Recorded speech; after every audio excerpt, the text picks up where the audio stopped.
If you find yourself constantly assuming what other people are thinking about you in any given time or place, be it physically or even in the virtual world, and then you're creating entire realities around what you think people are thinking about, then let's talk about it. Hi everyone, welcome back or welcome to my channel. If you're new here, my name is Leafa, but you can call me Leafy. So a few months ago, I went to Starbucks with my friend. We were enjoying each other's company, talking, laughing, having a good time as usual. Now, I was sitting opposite my friend and there was a lady across from me diagonally who I noticed every now and then was looking at me. Now, it wasn't like, you know, the kind of you just accidentally glance eyes with somebody and then you quickly turn away from them. No, she was looking at me. I mean, she probably was thinking I was looking at her, but I digress. Now, at that point in time, my friend and I were laughing about something, not in any kind of loud way, but when I laugh, my face tends to be all over the place in terms of my facial expression. I might throw my body back a little bit, and so I was just there thinking she probably thinks I'm crazy. This went on for a few minutes where every now and then when I'd look across, I would notice she's looking at me, or just from my peripheral vision, I'd notice her eyes are still on me. I couldn't do anything about it, so I just went about my business and continued talking with my friend. A while after, we decided to leave briefly to get something to munch on, and I just heard my name being called, Leafa, Leafa, Leafa, and I was so baffled as I kept walking because one, I didn't order anything from Starbucks at that point for any of the workers to be calling my name, and two,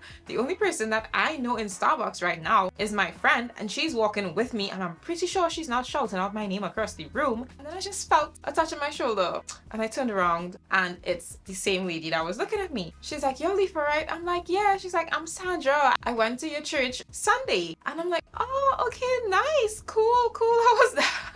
She said that she sat in front of me that day. I just knew the back of her head. So she was like, she's wondering if it was me, and that she was thinking that I am probably thinking, "Oh my goodness, this lady is wearing the same clothes that she had on in church on Sunday." Bear in mind, I did not recognize her, only know her from the back of her head, not from the front. Have no idea what she looks like, don't know her name. I think she left immediately after service, and I also don't remember what she had on. So she is literally sitting on there that entire time thinking that I know who she is, and that I probably think she doesn't have enough clothes because she has on the same thing that she wore on Sunday, which I had no idea about. So I'm not gonna say that she made an entire reality about that situation, but imagine if she did. Imagine if she went home and decided, you know what, I am never repeat wearing my clothes again. I don't want to end up in any kind of embarrassing situation where I'm wearing the same clothes that I had on a few days ago. I mean, personally for me, if you have a washing machine, there's nothing wrong with that at all. Now imagine if she had said, "Wow, these people in this church are so judgmental. She is there thinking about what I'm wearing. I am not returning to that church again." Imagine finding out about that years later and you're just like, "What? I don't even know who you are." It's not impossible that could be a situation that happens just from having someone look at you. And I think unless someone actually tells you what they think about you, then we should really give people the benefit of the doubt perhaps. Think about it. When we think someone is thinking about us in any way, form or fashion, we are scarcely ever thinking, "Wow, they are thinking that I am amazing and I am great and I'm the best thing since sliced bread," and all of that jazz. No, we are probably thinking the worst. If you're posting content on social media, you're probably wondering, what are people thinking about me? Or am I posting too much? Are people fed up of me? Or if you're in public and you see someone looking at you, you are probably thinking, what is wrong with me? Like, what on me right now looks off? Is it my hair? Is it my teeth? Is it my clothes? Did something happen to me that I don't know about? What are they thinking? And these things can cause you to feel insecure about yourself. It can cause you to have negative emotions about yourself and even about the people that are supposedly thinking the worst about us. Some people might even distance themselves from others because they think the other person is thinking something about them.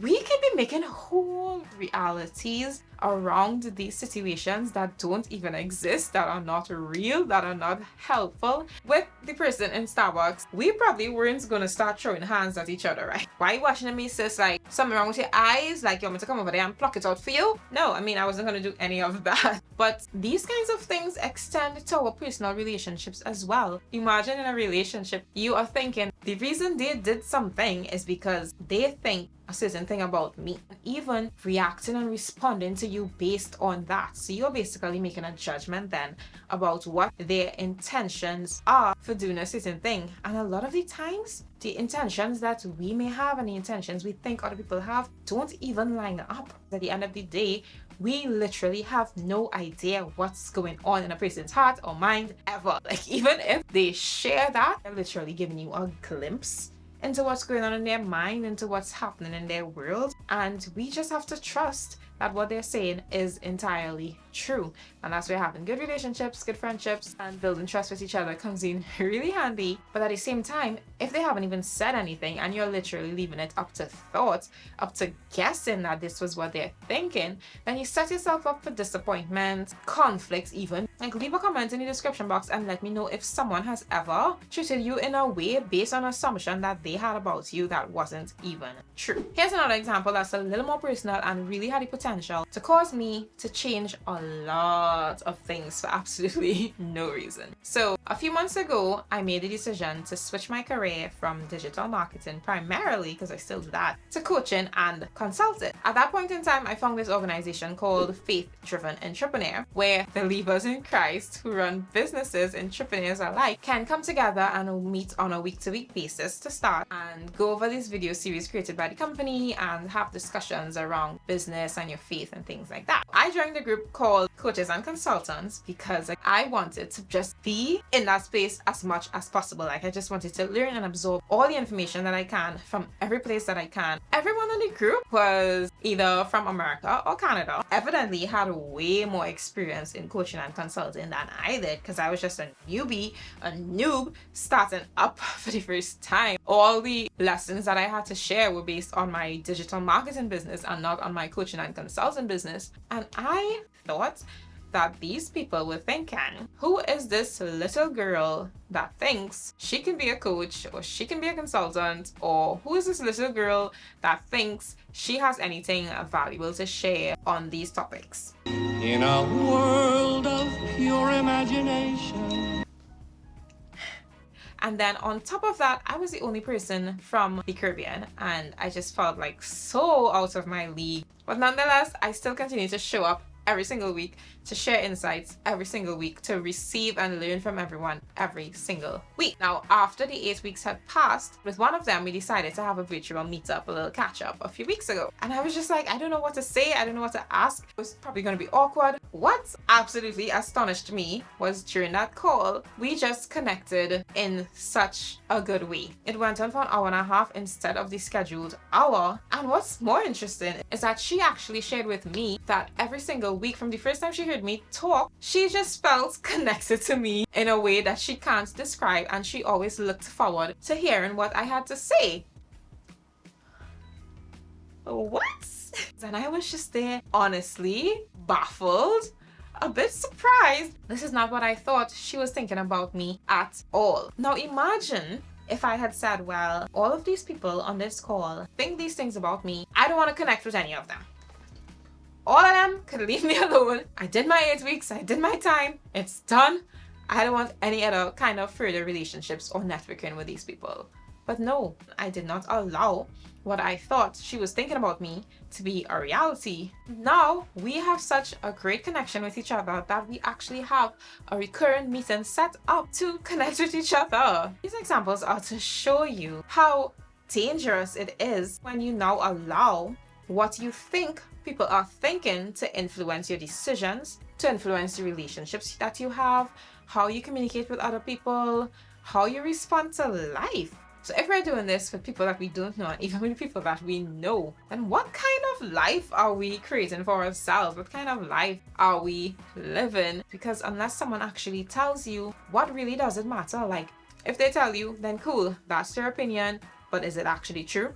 And two, if they don't tell you, then you will never know. And so if you're literally never gonna know, then why create a whole world around what you think they're thinking? For the people that I can communicate with, I can ask questions. I can say, hey, I noticed you were looking at me a certain way whilst I was sitting there. What was going on in your mind, though? What was that about? You know, I can ask questions that help me ascertain properly what the experience is and not make an assumption and then act on that assumption and do something that later I will regret. So many people act on assumptions and then do things that they regret later. So it kind of becomes a self-fulfilling prophecy. So for example, you assume this person does not have your best interest at heart, and so you kind of there like looking out for anything that can prove that, and then it causes you to be defensive and aggressive, and then you react to them based on that, and then they may not react negatively, and then you're like, you see, I was right, when that may not have even been the case. And guys, I have seen this happen in the lives of others. I have seen it in my own life in different ways, creep up in different ways. It's important to remember we can't know what people are thinking, and quite frankly, trying to figure out what people are thinking and living our life based on that is a recipe for misery, and we really should not be subjecting ourselves to that sort of thing. Anyways guys, that's it for today. Thank you so much for joining me. If you like this video, don't forget to give it a thumbs up, leave a comment down in the description box below with any of your insights, any of your stories around the same topic. Don't forget to subscribe, and I will see you guys in another one.